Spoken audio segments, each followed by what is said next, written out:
నమస్తే. ప్రస్తుతం మనతో పాటు ప్రముఖ విశ్లేషకులు ఇమ్మంది రామారావు గారు ఉన్నారు. ఆయనతో మాట్లాడదాం. నమస్తే సార్. నమస్తే అమ్మ. సార్, ఇప్పుడు రేవంత్ రెడ్డి గురించి హాట్ టాపిక్ ఏంటి అంటే, ఇప్పుడు రిజల్ట్స్ తర్వాత ఆయన పదవికి రాజీనామా చేసి వేరే పార్టీలోకి వెళ్తున్నారు అని చెప్పేసి చాలా మంది, ఈవెన్ వారి ప్రత్యర్థులు కూడా మాట్లాడుకుంటున్న విషయం ఇది. సో ఏ పార్టీకి వెళ్ళే అవకాశం ఉందంటారు? ఒకవేళ రాజీనామా చేస్తే ఎవరు సీఎం అవుతారు కాంగ్రెస్ లో? రేవంత్ రెడ్డి పార్టీ మార్చినట్టయితే ఇక్కడ ఉన్న పార్టీలు 3 పార్టీలు. బీఆర్ఎస్ అంటే భారతీయ జనతా పార్టీ, తర్వాత కాంగ్రెస్ పార్టీ. ఇప్పుడు టీఆర్ఎస్ లోకి వెళ్ళలేడు, ఎందుకంటే వాళ్ళ మధ్య భరించరాని మాటలు ఒకరినొకరు అనేసుకున్నారు, తిట్టేసుకున్నారు, కొట్టుకున్నంత పని చేశారు. వాళ్ళ జీవితంలో ఎవరు కూడా అంత తీవ్రంగా వాదులాట ఆడుకోలేదు కనుక బీఆర్ఎస్లోకి వెళ్ళే అవకాశమే లేదు. తెలుగుదేశంలో మళ్ళీ చేరుదామా అనుకున్నట్టయితే తెలుగుదేశం పార్టీకి ఇక్కడ అంత సీన్ లేదు. అర్థమైందా? మరి ఎవరున్నారు? బీజేపీ ఉంది. బీజేపీ ఎంతకాలం ఉంటుంది? చాలా కాలం ఉంటుంది. కాంగ్రెస్కి ప్రత్యర్థిగా వాళ్ళు చాలా కాలం మాట. ఎందుకంటే 2 సీట్ల నుంచి 353 సీట్లు తెచ్చుకున్న వాళ్ళు ఎంత వాళ్ళు కృషి చేశారో, ఎంత సాధన చేశారో తెలుసుకోవచ్చు. కొంతకాలం ఉండేది అంటే ఈ లైఫ్ టైం ఉండే అవకాశం ఉంది. ఈయన రాజకీయాల్లో ఎంతకాలం ఉంటాడు? మహా కష్టమైతే ఒక 20 ఇయర్స్ ఉంటాడు. అంటే మంచి షంషేర్గా మంచి గ్లామర్తో దిగిపోవాలంటే ఒక 20 ఇయర్స్ వేసుకోండి, బాగుంటుంది. అంటే నెక్స్ట్ జాయిన్ అవ్వాల్సింది బీజేపీ. పోనీ కాంగ్రెస్ పార్టీలో కొనసాగుదాం అంటే ఒకసారి సీఎంగా పీఠం ఎక్కిన తర్వాత ఆ పార్టీలో అంతకంటే తక్కువ స్థాయిలో ఉండలేడు. చూసారా ఎన్ని బాధలు ఉన్నాయో. కాంగ్రెస్ పార్టీకి అంతకుముందు కొన్ని కష్టాలు ఉండేవి.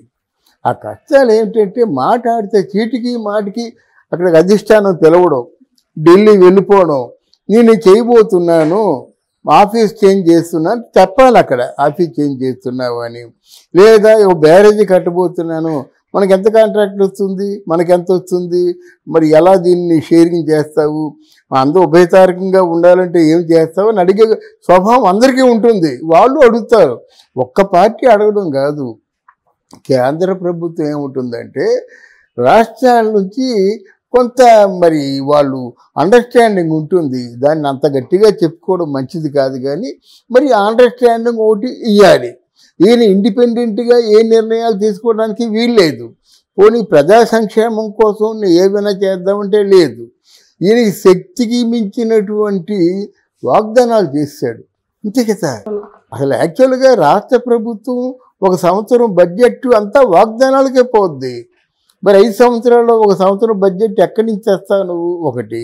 అయితే రాష్ట్ర ప్రభుత్వంలో అభివృద్ధి కోసం కేంద్ర ప్రభుత్వంతో కొంచెం ఏదైనా బాగా అండర్స్టాండింగ్ ఉంటే ఇస్తారు. అసలు యాక్చువల్గా ఈ మధ్యకాలంలో కేంద్ర ప్రభుత్వం డబ్బు అంత ఏ రాష్ట్రానికి కూడా ఇవ్వటం లేదు. ఒక తెలుగు రాష్ట్రమే తప్పు చేసిందంటే తెలుగు రాష్ట్రానికి అంటే అక్కడ వైఎస్ఆర్సీపీకి వాళ్ళకి ఏదో అండర్స్టాండింగ్ ఉందని అనుకోవచ్చు. ఇక్కడ మరి తెలంగాణకు కూడా ఇవ్వలేదు కదా నిధులు. ఇటువంటి పరిస్థితుల్లో చేసిన వాగ్దానాలే నెరవేర్చుకుంటాడా? లేకపోతే అధిష్టానం తాలూకు కోరికలు ఎప్పటికప్పుడు తీరుస్తూ ఉండాలి. ఆ గుంతమ్మ కోరికలనే నెరవేర్చుకుంటాడా? తర్వాత ఈయన దరిద్రం ఈయనే కాదు, కాంగ్రెస్ పార్టీలో ఎవరున్నా సరే తెలంగాణలో వాళ్ళు మనలేరమ్మా. ఇలా కాలు పట్టుకొని బట్టి విక్రమార్క లాగుతాడు. పైగా మాట్లాడితేనే నేను ఉప ముఖ్యమంత్రిని కదా, నీ ఫోటో అంతే నా ఫోటో ఉండాలి, నువ్వు పుష్పగుచ్చం ఎంత ఇచ్చావో అంతే పుష్పగుచ్చం నేను ఇవ్వాలా, నువ్వు ఎప్పుడు వెళ్తావో నేను అప్పుడే రావాలా, నువ్వు జనంలోకి వెళ్ళినప్పుడు నేను రావాలా, నువ్వు చేయి పైకెత్తే నేను చేయి పైకెత్తాలి పట్టుదలతోని ఆయన ప్రాణం తీసేస్తున్నాడు అన్నమాట. ముఖ్యమంత్రితో సమానమైన స్థాయిలో ఉండాలని అనుకున్న వ్యక్తి భట్టి. కోమటిరెడ్డి వెంకటరెడ్డి, నువ్వెవడవురా, నువ్వెంత మా కళ్ళ ముందు బచ్చా, నువ్వు జాగ్రత్తగా మరి అందరినీ జాగ్రత్తగా కంట్రోల్ చేసుకొని ఏదో చెప్తుంటాడు. ఇప్పుడు అంటే కంట్రోల్ చేసుకుంటే అర్థం ఏంటంటే, రే బాబు నువ్వు ఒక్కడవే మెక్కేయడం కాదు, మాకు సమస్థాయిలో పంచితే కానీ అసలు నీకు నిలబడలేవు, నువ్వు ఏమనుకుంటున్నా రాజకీయ జీవితం ముందు నువ్వెంత అనేవాడు ఆయన. అర్థమైందా?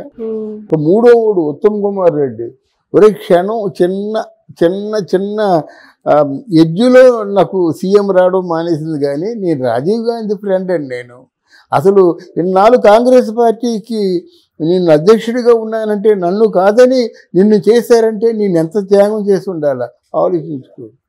ఇలా ఆలోచించుకోమని చెప్పేవాడు 10 మంది దాకా ఉన్నారు. ఆ 10 మందిని ఏమనకుండా ఇతను ఉండలేడు. ఎందుకంటే ఆ 10 మందిని అలాగ కంట్రోల్ చేసుకుంటూ ఉండాలి. ఒకానొక స్థితి వచ్చినట్టయితే కొంచెం ఆత్మస్థైర్యం ముందు సన్నగిలుతుంది. అంత ముందు ఉన్నంత గుండె ధైర్యం ఉండదు. రెండోది ఏంటంటే అక్కడ చెప్పాలా ఇక్కడ చెప్పాలి. తర్వాత ఇప్పుడు బిగినింగ్లో కొంతమందిని మినిస్టర్లుగా పెట్టారు.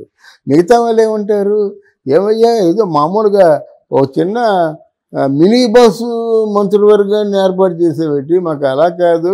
అప్పుడు టూరిస్టులు బస్సులు ఒక 50-60 సీట్లు ఉండేవి. అంతమంది మంత్రులు చేయకపోతే మేమెందుకు ఎంతకాలం కాంగ్రెస్ పార్టీలో కష్టపడతాము, కష్టపడినా సరే రాని కాంగ్రెస్ పార్టీని ఎందుకు రప్పిస్తాం, వాళ్ళే రప్పించినట్టు. ఇన్ని గొడవలు ఉన్నాయంటే ఇంకా ఆయనకి ఎదురుగా ఉన్న వ్యక్తి ఎవరు, కేసీఆర్. రాజకీయ చతురుడు, జంతర్ మంతర్ మాయాజాలం తెలిసినవాడు.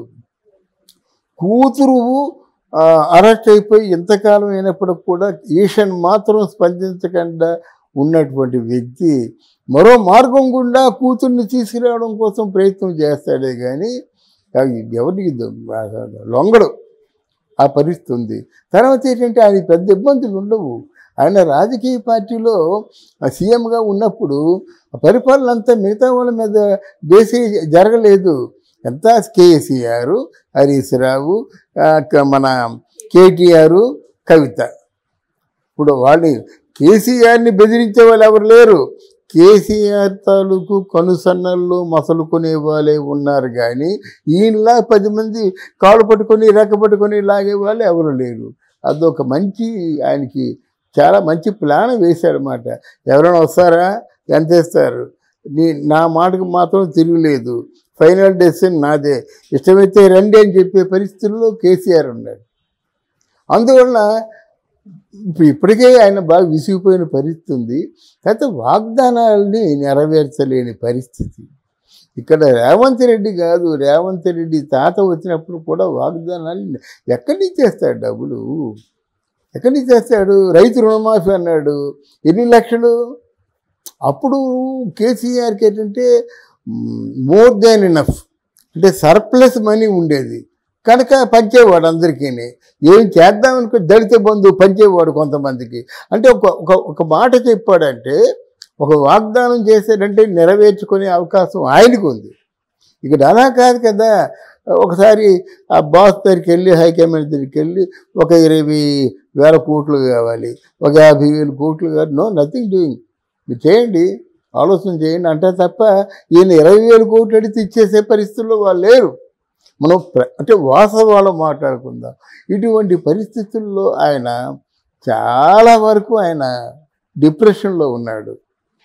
ఇకపోతే మోదీకి రేవంత్ రెడ్డికి చాలా మంచి అండర్స్టాండింగ్స్ ఉన్నాయి ప్రస్తుతం. మోదీని చాలా గౌరవించాడు. మోదీకి ఉన్న ఇంప్రెషన్ ఏంటంటే సింగిల్ హ్యాండ్తో తెలంగాణలో కాంగ్రెస్ పార్టీని గెలిపించాడనే ఇంప్రెషన్తో ఉన్నాడు. మోడీ ఎంపిక చేసుకుంది మంచి డైనమిక్ రాజకీయ నాయకుడిని, లైక్ పవన్ కళ్యాణ్ అన్నమాట. అందువల్ల మోడీకి ఒక ఇంప్రెషన్ ఉంది. ఎప్పుడు జాయిన్ అయినా ఎంపీగా ఇక్కడ నెగ్గుతాడు, అక్కడ కేంద్ర మంత్రి అయిపోతాడు, ప్రశాంతంగా ఢిల్లీ వెళ్ళిపోయి కూర్చుంటాడు. అది ఆయన ఆలోచన. తప్పకుండా మాత్రం రేవంత్ రెడ్డి అది అంటే ఇప్పుడు అది ఎర్లియెస్ట్ పాసిబుల్, అంటే వీలున్నంత తొందరలో ఆయన వీళ్ళ నుంచి డీవియేట్ అయ్యే అవకాశం ఉంది.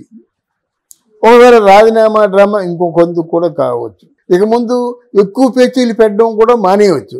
దానికోసం కూడా ఈ లీక్ ఇవ్వచ్చు కదా. వద్దండి, పడలేను, నేను వాళ్ళతో పడలేను, మీతో పడలేను, నాకు వద్దు, నేను రాజీనామా చేస్తానంటే ఆ విధంగా కూడా మెల్ట్ అయ్యే అవకాశాలు ఉన్నాయి. బట్ నిజం నిలకడమే తెలుస్తుంది. బట్ ఎనీవే ఈరోజు రేవంత్ రెడ్డి పొజిషన్ మాత్రం కరవమంటే కప్పకు కోపం, విడవమంటే పాము కోపం అనేటువంటి సామెతలాగా ఉంది. డెఫినెట్గా దీనికి హరీష్ రావు లాంటి రాజకీయ మంచి చతురుడు ఆయన కూడాను. అని ఏ ధైర్యం చూసుకొని నువ్వు ఈ రైతు బంధు అమలు చేసినట్టయితే నేను రిజైన్ చేస్తా, చెయ్యిపోతే నువ్వు రిజైన్ చేయని చావు బ్రతుకుల సమస్యని ఆయన ముందు పెట్టాడు. ఇప్పుడు ఏం చేస్తాడు? ముందు వెళ్తే గొయ్యి, వెనక్కి వెళ్తే నువ్వు. అందువల్ల ఈ తాలూకు వార్త 100కి 100 నిజమే జరుగుతుంది.